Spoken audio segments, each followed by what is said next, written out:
Aidas ir Mindaugas buvo du kriminalinės žvalgybos darbuotojai.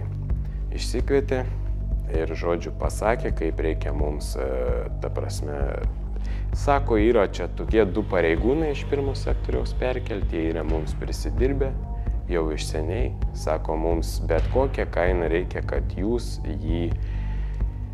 kad judu juos panaikintumėt iš darbo.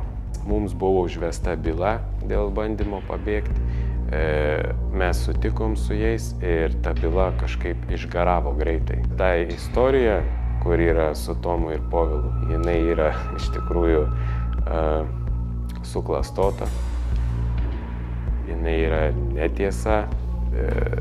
Povilas su Tomu iš tikrųjų nenorėjo mums padėti pabėgti, o tiesiog norėjo, kad būtų padarytas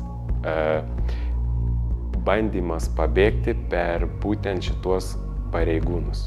Tylėjau tiek ilgai, nes, žodžiu, pastoviai mane kviečiasi, kažkas gąsdina, grasina. Jeigu, ta prasme, jūs kažkam bandysit pasakyti, kas jumis patikės. Tai vat būtent, kas jumis patikės? Kas jumis patikės, sako, kad čia iš tikrųjų taip vyko. Gal kažkam, tai aš esu būtent kaip Žalimas, suprantat, kaip mano dėdė. Man grasino, su manim grasino susidoroti. Aš esu kalėjime, aš tokioje situacijoje, ne aš kaltas. Jie pasidarė tokią schemą, tokią grandinę, jie tarpusavį kovoja, jie tarpusavį, kai gyvatė šnypšė. Būčiau kažkoks tai bailys, aš čia nesėdėčiau ir jums nepasakočiau, kad kas vyko, kaip vyko. Ta prasme, aš sėdėčiau kaip pelė pušluota ir nieko nesakyčiau, bet atėjau, pasakiau, kaip vyksta. Einu prieš kriminalinę žvalgybą, dabar su jumis kalbėdamas, prieš administraciją ir galbūt net prieš dar aukščiau.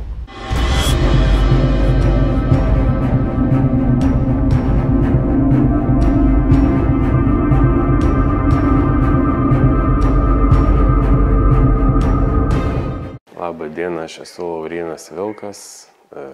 Šiuo metu atlieku bausmę Šiaulių tardymo izoliatoriuje, esu perkeltas iš Alytaus pataisos namų.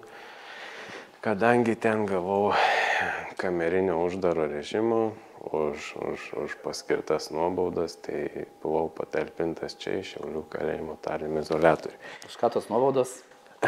Na, aš jums kaip ir minėjau praeitame mūsų pokalbyje, kad bet kokiu atveju jie sieks šito tikslo, kad mane, na, žodžiu, dėl visų šitų... Jo, tai galbūt aš paaiškinsiu, pakalbėkime paprasčiau, žodžiu. Situacija buvo tokia, kad tu Pravieniškėse sėdėjai ir su savo kameros draugu pridavėt du pareigūnus, kurie dabar yra jau išteisinti. Dėl to kaip ir kailio vietoje likot. Na, aš kaip ir minėjau, pareigūną ten priduoti tarp nuteistųjų nėra kažkoks nusikaltimas, nes ir jiems mūsų priduoti nėra nusikaltimas. Tai, jų pareiga nepriduoti, tai čia darbas. Na, žinot, toks karas ir vyksta tarp mūsų ir tarp jų, žinot. Čia visada buvo ir bus. Na, o iš tikrųjų jūs pasikviečiau dėl to, kad papasakočiau iš tikrųjų visą tiesą, daug laiko galvojau apie tai, daug laiko mąsčiau. Iš tikrųjų ir viskas išsirutuliojo iš tikrųjų. Aš noriu paklausti, tada, sakai, noriu papasakoti dabar visą tiesą, o tai prieš tai, kai kalbėjom, tai kas ten buvo? Aš viską paaiškinsiu, reikės pasiklausyti. Klausom. Tai yra tiesiog viskas išsirutuliavo iki tokio lygio, kad aš tiesiog tada buvau taip tiesiog įspraustas į kampą, tiesiog, kad neturėjau kur dingti ir turėjau kalbėti būtent taip, kaip norėjo tam tikri kriminalinės žvalgybos darbuotojai, pats gal laikinai paskirtas direktorius, kad taip kalbėčiau.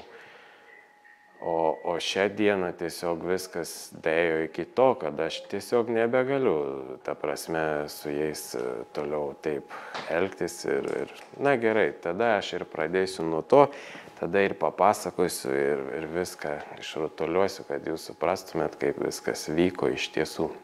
Sėdėjau pirmam sektoriui su Deividu Muziečiuku, tada mes iš tikrųjų planavom pabėgimą peršokom per lokalizacijos tvorą. Buvom patalpinti į kamerų tipo patalpas, ten atlikti nuobaudos už tą bandymą pabėgti. Na ir tada tiesiog atvažiavo pas mus. Aš, kaip žinau, direktorius buvo tada šitas Sušinskas. Aš tebegalvojau, kad jisai yra, bet pas mane atvažiavo kažkoks kitas asmuo, prisistatė direktorium, ten buvo su juo, kiek žinau, Mindaugas, kriminalinės žvalgybos kažkoks tai darbuotojas, jį mačiau. Tada mus išsikvietė, po vieną išsikvietė mane, pasakė, va, jūs perveža į trečius ir taip toliau, kodėl čia taip darėt, kodėl taip elgėtės. Čia reikės jūs uždaryti, laikyti triume. Taip pat ir Deividui pasakė.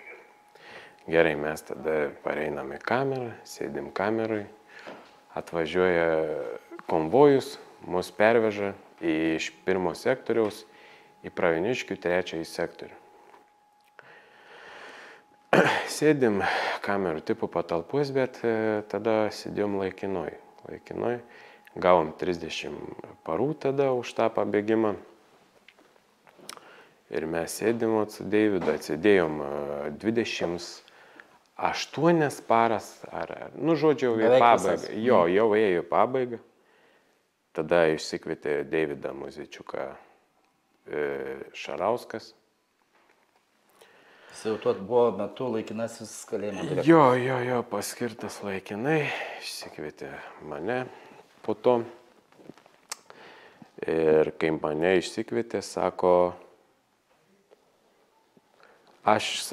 dabar jūs atsidėjo 30 beveik parų.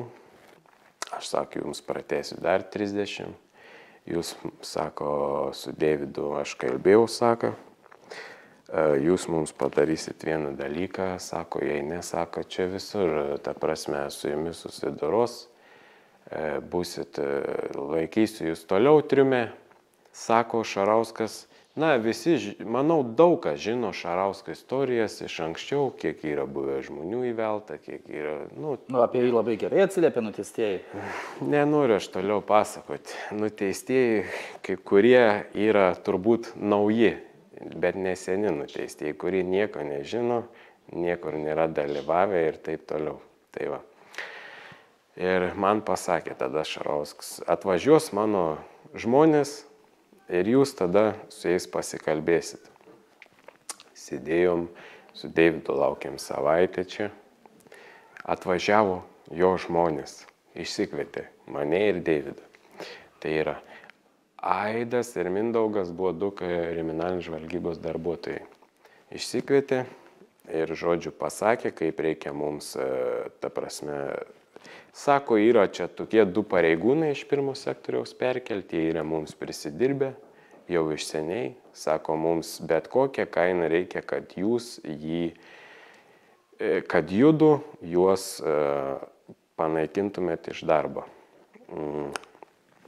Tai va, aš paskui papasakosiu ir čia buvo atvažiavę, kaip man siūlė, aš atsisakiau ir atsidūriau. Kodėl judu?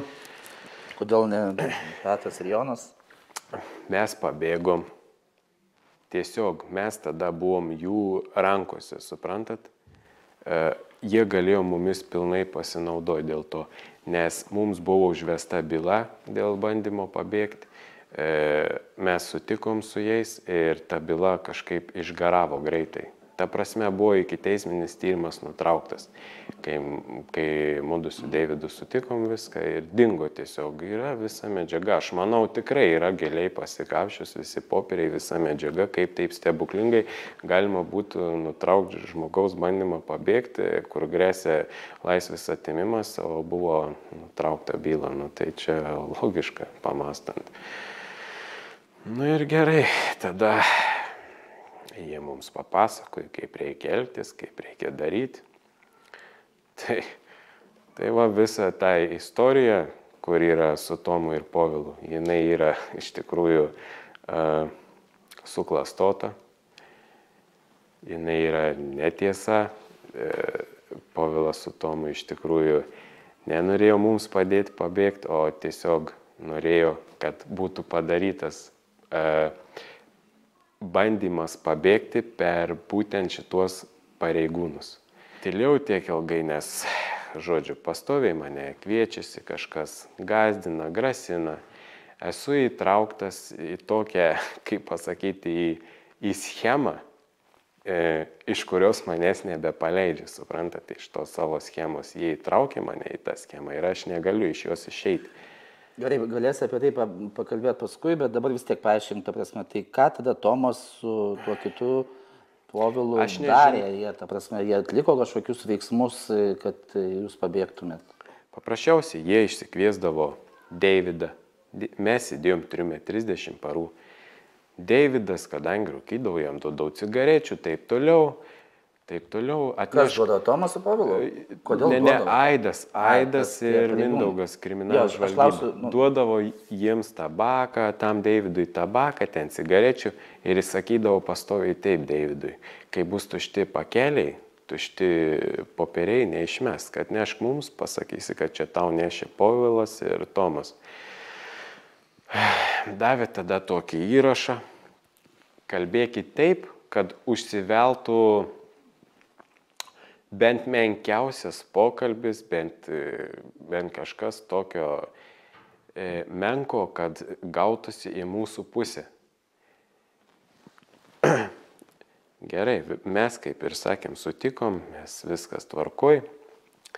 Negaliu, kaip ir sakiau, atskleisti, dėl ko, ta prasme, kaip jie mumis galėjo naudotis ir bandyti susidoroti.